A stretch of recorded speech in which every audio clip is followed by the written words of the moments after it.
Okay, so we rebuke the devil in the mighty name of Jesus. If you just joined me, I just tried going live. Man, this has been happening all week. This has literally been happening all week. God is trying to do something, and demons are trying to interrupt what God is doing.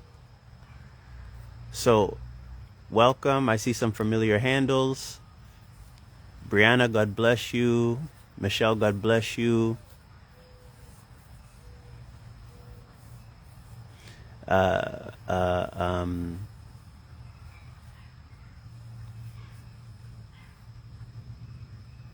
as you're coming in, let me know where you're watching from. We're going to try this thing again. Let's try this thing again.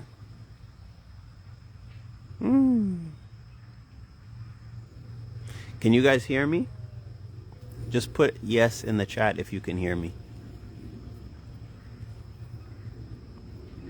Just type yes in the chat if you can hear me.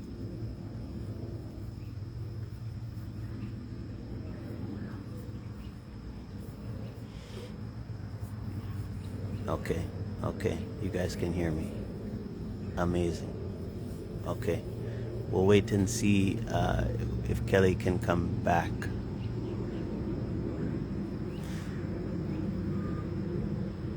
Oh, here we go. Here we go. Okay, let's try this again here. Sure.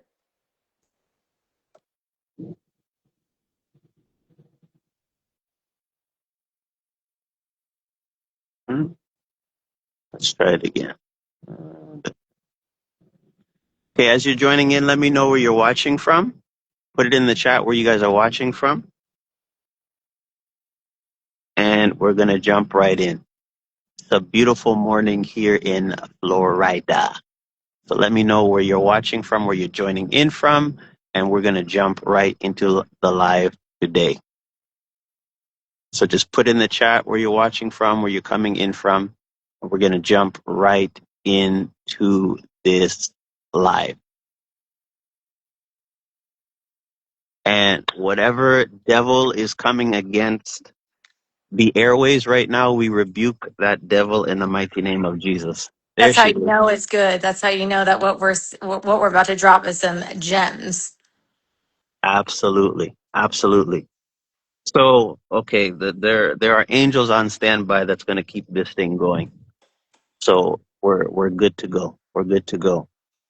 Now, let's jump right in. Let's jump right in, Kelly. Yes. You were talking about something earlier, and I want to bring it back to mind because I know it's going to help somebody here. You said a phrase, and it was speaking about feelings. hmm You said, and you can give the wording better. But essentially, what I heard you say was talking about feelings and how you can't make somebody feel something. Can you speak to that, please? Nobody can make anyone feel anything. So, in other words, I cannot make anyone feel guilty. I cannot make anyone feel insecure. I cannot make anyone feel sad. We don't have that power. It's all ultimately self-talk. So, the reason why this was brought up is because, as you know, we were having a conversation with one of the women that we are assigned to, and she kept trying to basically give her partner too much power by saying, well, he makes me feel insecure. It doesn't work like that. Nobody can make anyone feel insecure if you are secure in yourself.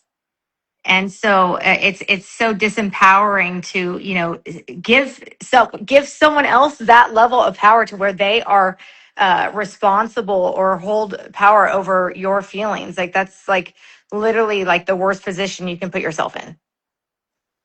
Absolutely. So, and man, listen, all week, Kimberly, good morning. All week, devils have literally been playing with the technology. I was on such a prophetically charged call yesterday, and right when the prophetic word was going forth, Satan is trying to mess with this thing. So I see he's trying to do it again, but we rebuke that in the mighty name of Jesus. Um, Kelly, you're so right. What I take from this as well as we're talking about this is that, see, for those of you that are watching, you have to understand that the moment you determine your own happiness based on what somebody else is doing or not doing, you've already given away the power that God has made available for you. So you can't live your life with the word but.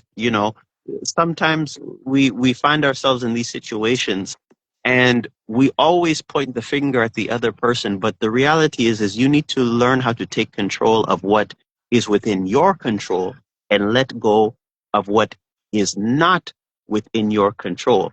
And to be honest with you, and some people may not like this, but I don't care when it comes to victims, right, of narcissistic abuse. And this is why, honestly, I change from using the word victim to survivor or victor, because there's no victims in Christ Jesus. I'll say that again. There's no victims in Christ Jesus. And to be honest with you, when you have a victim mindset, you have a weak mindset, because now everything to do with you is about what the other person did. What about what God is doing with you? Is somebody hearing me? Kimberly said, yes, it's called the locust of control. I see we lost Kelly. Let's see if we can get her back. So as you guys are listening to me, I want you to understand this. God never meant for it to be that way. God never intended you to be in a place where the peace that is within you, the joy that is within you, the rest that is in you is determined by what somebody else is doing or not doing. It was never meant to be like that. And what happens is, because we've been abused, because we've been, there she is. I'm just explaining, Kelly, that because we have trauma, because we've been abused, because of these different things, we do something called complain. Yes, But every time we're complaining, we're actually feeding the devil. exactly. Speak to this if you can, Kelly, on the topic of complaining, because victims do a lot of this, and it's like it's complain, complain, complain. Like, what is some things spiritually that you're noticing around this thing? Okay, well, for starters, I mean, what complaining is one of my pet peeves. My mom is a retired labor and delivery nurse, so I wasn't allowed to complain unless it was like a near death experience. So I already have low tolerance for complaining. But what complaining does from a spiritual standpoint, from my perspective, is that it basically is a very disempowering um, place to keep ourselves in, because then it enables us to basically throw an endless pity party for ourselves. Because if we are complaining about something, if you're always looking at what's wrong, you'll always find something. Similarly, if you're always looking at what's right, you'll also find something. And so it's just like fear and faith. Like fear constricts and faith expands. And so ultimately, it comes down to what it is that you're looking at. And complaining is a form of distraction ultimately, right? And one of the devil's favorite weapons, of course, is distraction. So what a great way to target an anointed person than to get them into this perpetual victim state, to where they're constantly complaining about something and therefore literally giving their power away to something that they have no control over.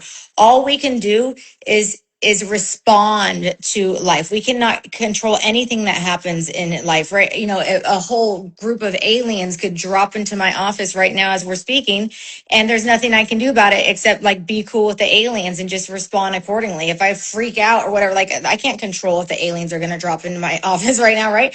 But I can control the way I respond with a regulated nervous system, being calm, cool, and collected. And I feel like too many people are constantly just blaming everyone else, like the but conjunction, right? Like I like to speak in declarations, like with periods. A but is a conjunction that leads to an excuse without exception. So just like you, like I generally try to just avoid using the word but because it leads nowhere good. And so because it removes accountability. So it's like I could easily just point the finger all day at like different situations in my life where I've been abused. But then it's like, actually, I'm the lowest common denominator in my own problems, right? Like, it's very empowering to like, look, okay, I can actually become a better person if I can look at myself. I look at life as like a chessboard, like the 64 pieces on a chessboard. And it's like, okay, well, you know what? I am defensive. And you know what? I knew I wasn't supposed to marry my ex-husband, but I did anyway. So I really can't like stay like feeling sorry for myself because I married the wrong man when I knew he wasn't the right man the day I met him. So yeah, he did strangle me and that was messed up, but ultimately I put myself in that situation because I didn't listen to myself. So complaining really just is just a really egregious form of self-hatred, I feel ultimately. And it keeps us in a lack state, and God doesn't like that because gratitude is a magnet for miracles. And you know, there's if you look at a cup and it's half empty or half full, like for me, it's always overflowing because I choose to focus on what's there rather than what's not there. And I appreciate your what you're speaking here about this, Kelly. And I'm reading the comments as you're speaking, and there's a few comments that Kimberly put that I'll speak to as well because she brings up a good point. There's no and we spoke about this as well.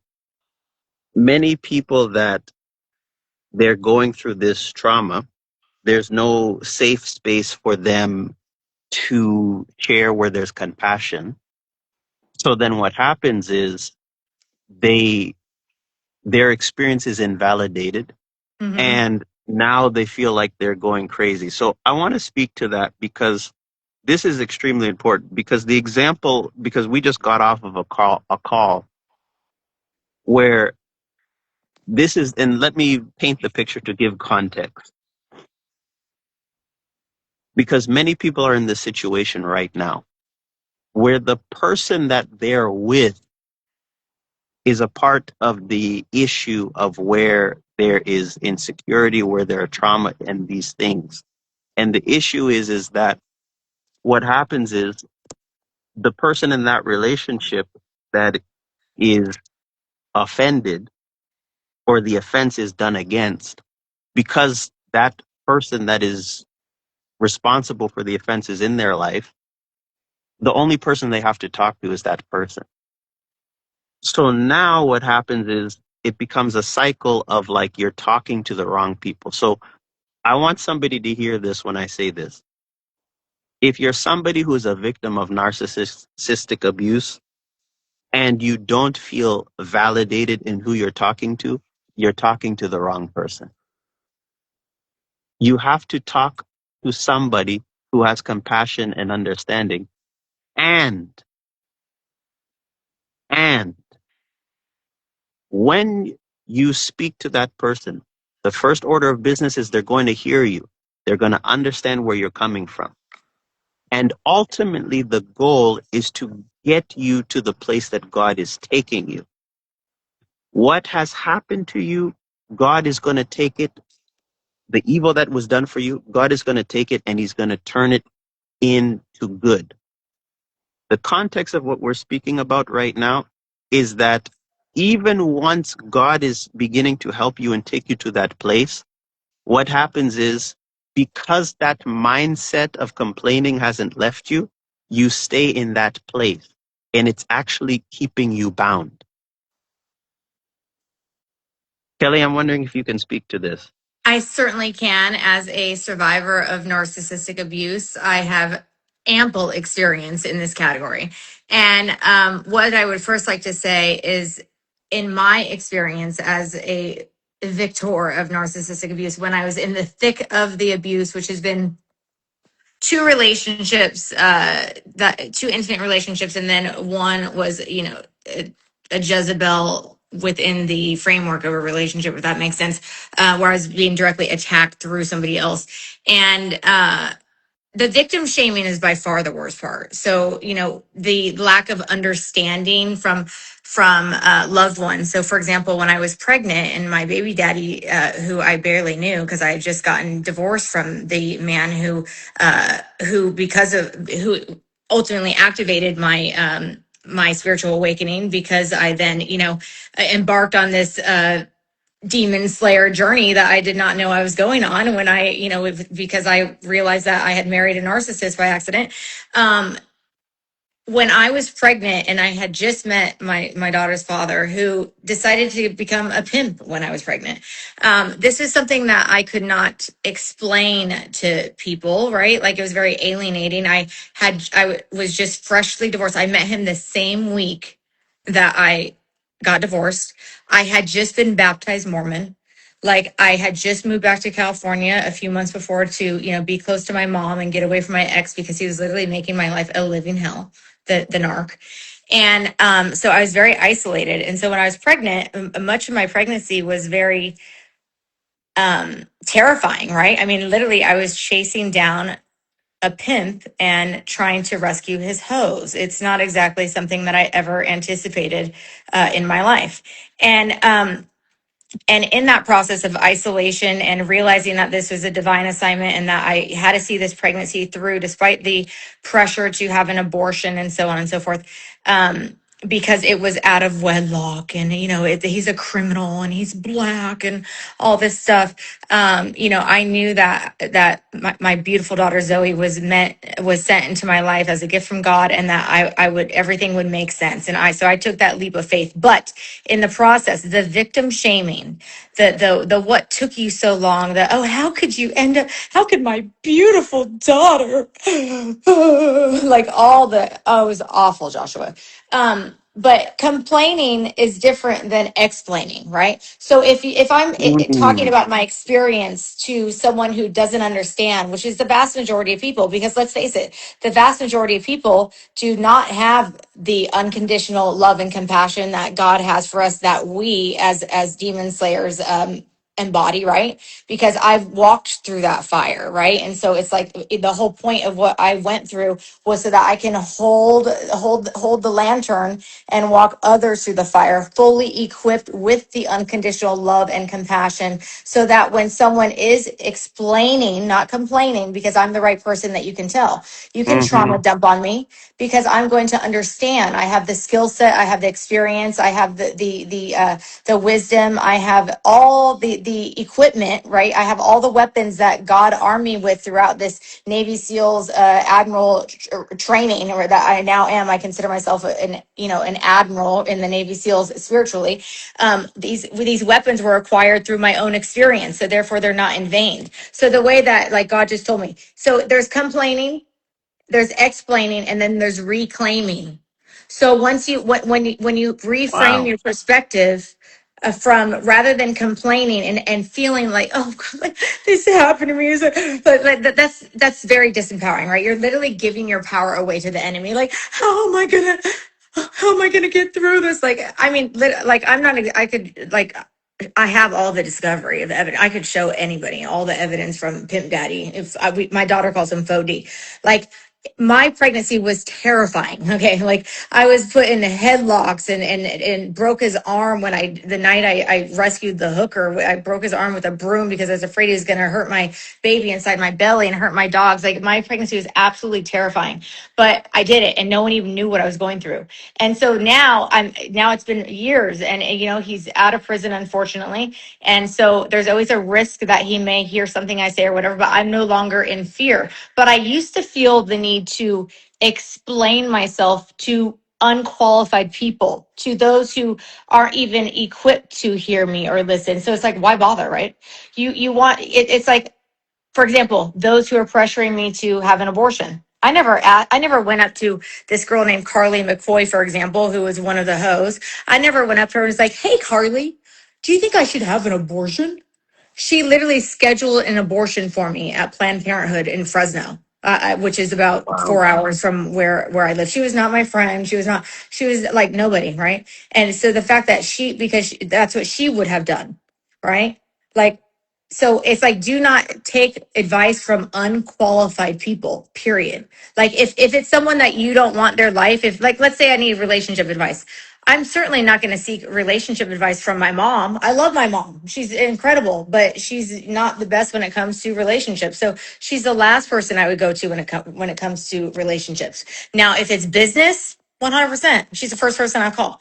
When it comes to travel plans or booking a flight, absolutely. When it comes to anything medical, absolutely. But when it comes to relationships, no, that's reverse inspiration. That's reverse inspiration, someone who inspires you to be nothing like them, right? We And so the complaining part is like just let's it's break just that everything down. bad. Yeah. Let's break that down.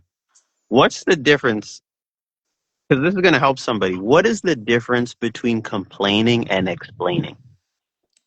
In my opinion, explaining is ex in Latin means out. It's like getting it out of you, right? It's just kind of expunging, getting it out of your system. You're explaining how something happened so that Hmm. you can also process it neurologically in your own mind, right? And that is liberating. So, like for example, it's when we have these lives and these master classes and these podcasts and everything we do, me explaining these different situations I've been through is healing for me because I'm releasing things that I have Right. kept stored for the longest time.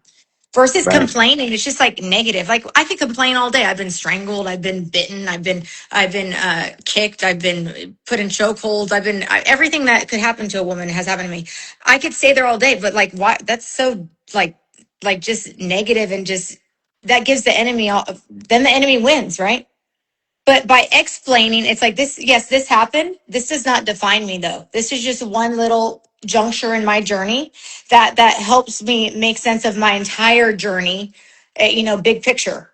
And Ah, every single coordinate in your ascension map, every single coordinate led to that destination. And so therefore everything that has occurred in my life, every trauma, every tribulation, every achievement, all the good, all the bad, all the ugly, those are all coordinates in my ascension journey. And I never would have gotten to where I am in this exact moment without every coordinate, even the ugly ones. They're all necessary. That's all God's plan. okay, this is really good. So, as I'm listening to you speak, this like I'm getting downloads, and this is very important. What we're talking about. This is really going to help somebody. What I'm hearing and what just dropped in my spirit, the difference between explaining and complaining, as you so eloquently just said, and I'm going to add on to what you're saying, is explaining is rooted in a Christ like identity, whereas complaining is rooted in an alternative Right. identity that Satan wants. Ooh, Because that complaining is that the foundation of that, the rooted of that is in a false identity that the enemy wants you to put on, whether it be shame, whether it be guilt, whether it be condemnation.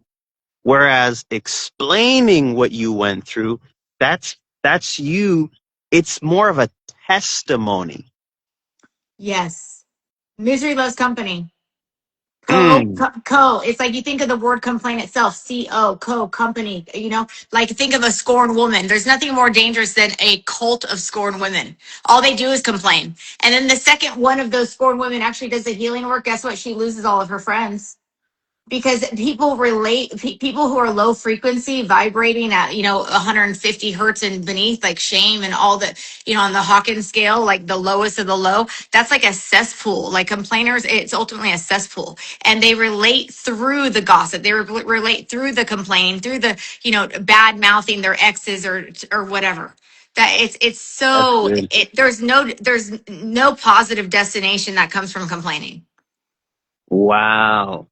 So explaining leaves the door open for a destination that Yes. is God ordained, whereas complaining is leading you to an alternative destination that is not of God. Yeah, even when you think of the word complain and company, right? It's the same first five letters. That misery loves company, like I said. This is really, really good, Kelly. I think people need to hear this because I think we actually don't know the difference between explaining and complaining. and we're complaining, thinking we're explaining, and we're wondering why we're still stuck. Yeah, and explaining And is ultimately solution based, right? Like if I'm explaining something, it's because I want to understand. If I want to understand, it's because I want to be able to solve the problem. One of my favorite quotes that a woman named Jill taught me many years ago in New York City was life is all about creating memories and solving problems. You're always doing one or the other.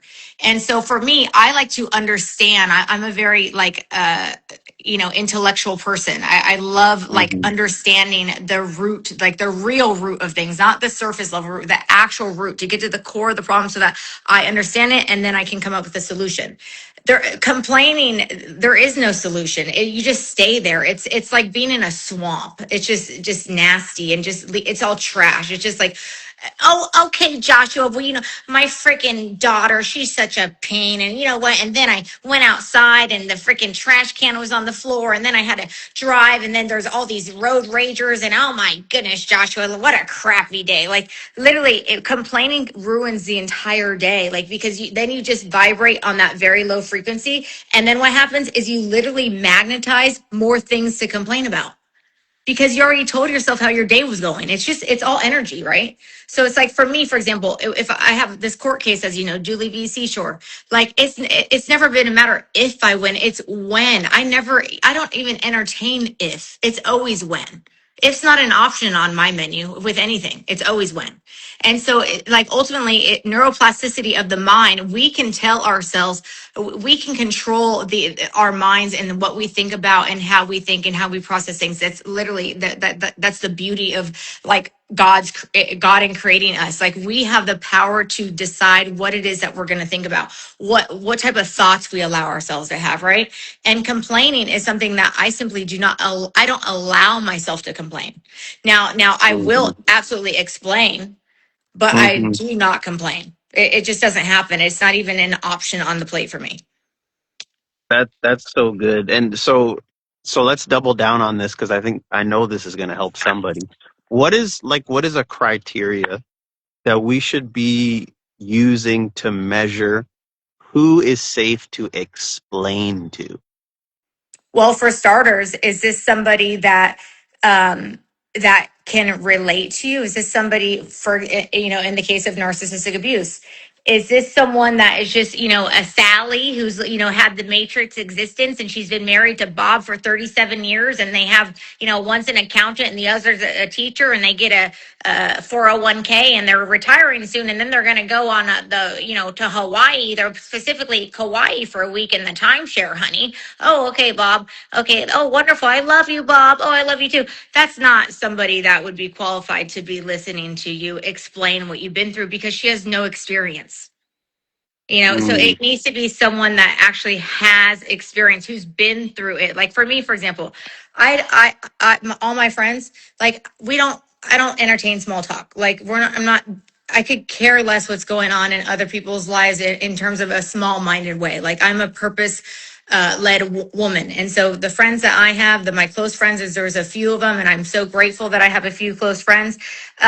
We are talking about like high level topics, right? We're talking about everything from psychology to technology to politics to history to whatever. And so like things that matter, not just small-minded gossip. And so the people that for example, one of my best friends, Natalie, she's like a tech genius, so we call each other the other, she's the other half of my brain when it comes to tech, and when it comes to style and spirituality, I'm the other half of her brain. And so when we are together, we always learn from each other. So she's someone that when we first met, well, actually we first met in 2018, but when we first became close, which was in 2023, because God told me I was supposed to invite her to my house and tell her that I was going to be styling her for the pageant that she was had been signed up for Miss Vietnam, which she like won everything. I was so proud of her.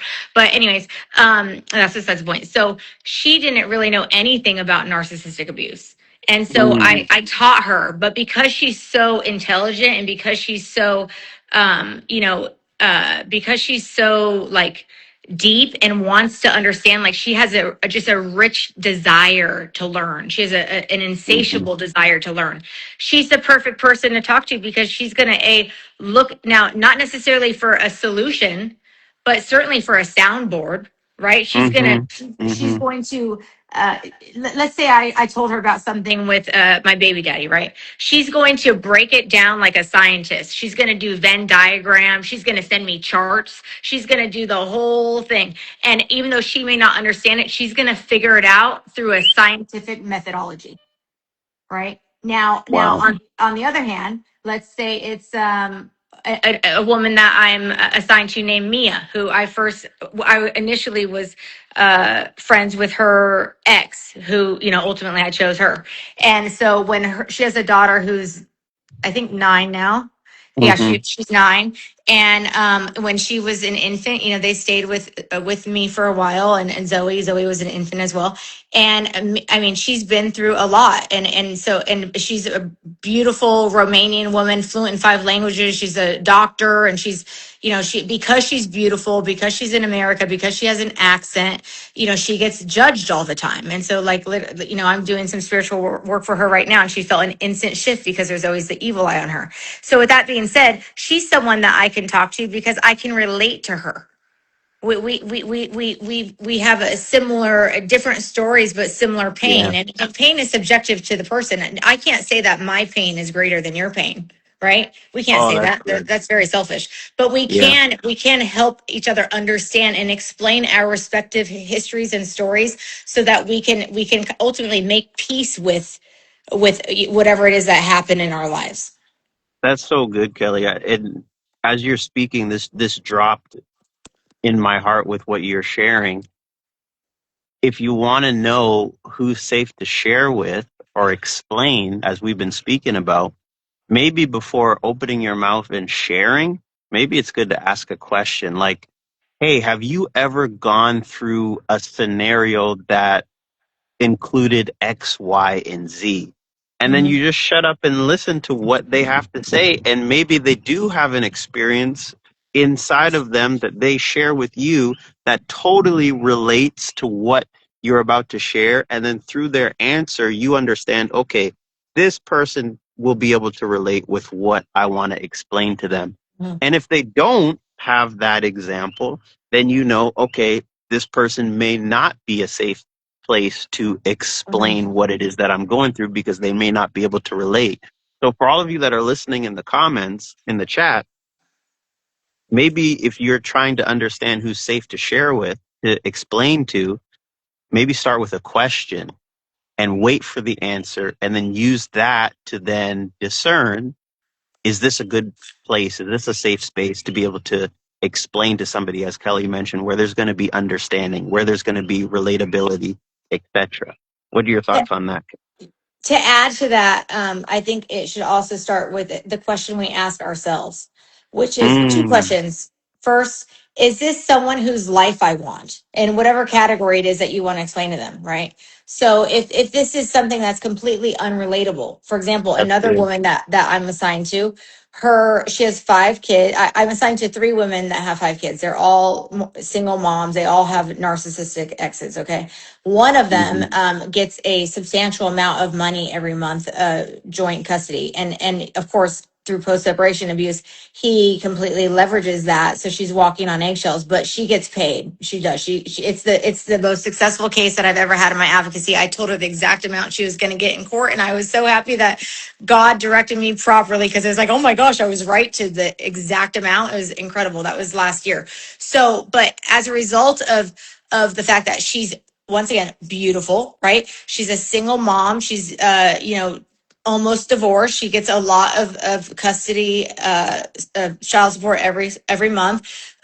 There's very few people that she can talk to. I'm in fact the only one because people are always want something from her. Oh, let me. Oh, hi. Oh, can I borrow $1,000? Oh my God, I love you, sweetie. Oh my God, can I get $3,000? They completely take advantage of her. So as a result, she has become, she's young, she's 30. She's become very guarded in her life because she's had to be. Now she can come to me with absolutely anything, and I am not going to judge her because I've been there, right? I'm not going to mislead her. I'm not going to misdirect her. She can call me at any time of any day. If the phone is in front of me and I see her, and I'm going to answer that call, right? She can literally come to me with anything, only because I'm fully equipped, right? I'm fully equipped to Right. guide her. That's why I had to go through everything I've been through.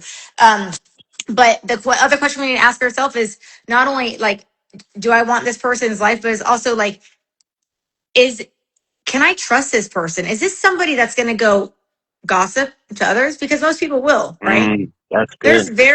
Yeah. very few people that I would tell anything. In fact, one of the things I learned to do in 2021, when I was going through 2021, was the worst year of my life by far. It was absolute hell. I would go in my backyard at night with the rain curtain when I got home from work, because I worked constantly when I was in the cannabis industry. I'd get home at like 1 a.m. I turn on the rain curtain and I would just cry and cry and cry and pray and please God, please have mercy on me. It was horrible. And it was so alienating, so isolating. There was nobody I could talk to. Nobody would have understood, because it was a spiritual assignment on top of a high stakes being in cannabis. It was just absolute turmoil. But I talked to God because there was no one else. So it's something that I did in 2021 is I would start to distribute false information to people that I had to basically verify whether or not they were trustworthy. And if the false information got out, then I knew that they weren't trustworthy. So that's Mm, something that I highly recommend, because that is like the art of playing chess, and it worked. I figured out some people that I did not realize were enemies that were very close to me were absolute enemies. And all I did was wow. just spoon feed them some false information, and they're so stupid that they expose themselves very easily and very quickly. Wow. Wow. That's wisdom. That's really, really good. I love that. The The art of questions, war. yeah, the questions that you ask yourself. And I really like that. I like you said something so powerful, like talking to the Lord. And that's something we were just talking about on the call that we're Mhm. on. And I shared this on the call and I'll share it here. Like if you if it's so easy for you to be boisterous and loud and confrontational when it comes to people, but like you can't take that same energy and like give it to the Lord, there's an issue with Mhm. that. Like you have to be able to like take your whole self in front of the presence of God, and you got to be able to like completely let your hair down. And I've noticed this with people. It's like we're so easy to be loud and boisterous when it comes to like the natural things, but as soon as it comes to the things of the spirit, we're like extremely quiet, we're extremely timid. um it's actually funny because I'm telling on myself, like I'm the opposite. I'm probably way more quiet when it comes to the natural things, and a lot louder when it comes to things of the spirit, and that's a part of my wiring. But like we got to be able to open up to God. Like just like you said, like you had nobody else to talk to, but you had Jesus to talk to, and you were able Right. to Yeah. unload on him, and that was a part of your healing journey. So I think people need to hear that and recognize like there's maybe a missed opportunity in front of you. You're concerned about who you can and can't explain to. Have you taken the time to explain to the Lord? Yes, to add to that, something that just dropped in my head is this, when another important thing to ask yourself in explaining in selecting somebody to explain your situation to, is like, do you have a need to be understood? Because if the answer is Mm, yes, then you mm, probably shouldn't be telling that person. Because that's for good. me, I want to be understood, but I don't need to be understood. It's like I'm way past that point in my life. I'm almost 44 years old. I've done extensive deep healing work, and God has never left me in the darkest, deepest valleys of turmoil and suicidal ideation and utter hopelessness. He was always there. And the beauty of that is ultimately that's a test of faith, right? But when you're in those dark valleys, that's really when you can tune out, when you have no one else to talk to, as my 2021 was. And the people I did talk to were all two-faced, backstab, and horrible people. what happens is this: you actually learn how to tune out all that noise, all the complaining, all the Mm-hmm. judgment. Oh, Kelly, like, why didn't you get out sooner or whatever? Like, girl, you don't even know what you're talking about. Like I did not ask for your advice. But what happens is then what happens when you tune out all that noise, it's like white noise, is that then your clarity, your connection to source returns. It's like literally like realigning. It's like getting on the right in the right lane on the freeway. And then what happens is that then you're like, oh, wait a second. Discernment, listening to my gut, that is God talking to me.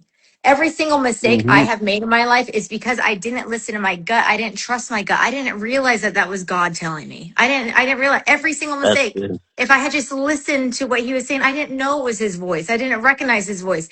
I recognized his voice when I was at my lowest moments in life.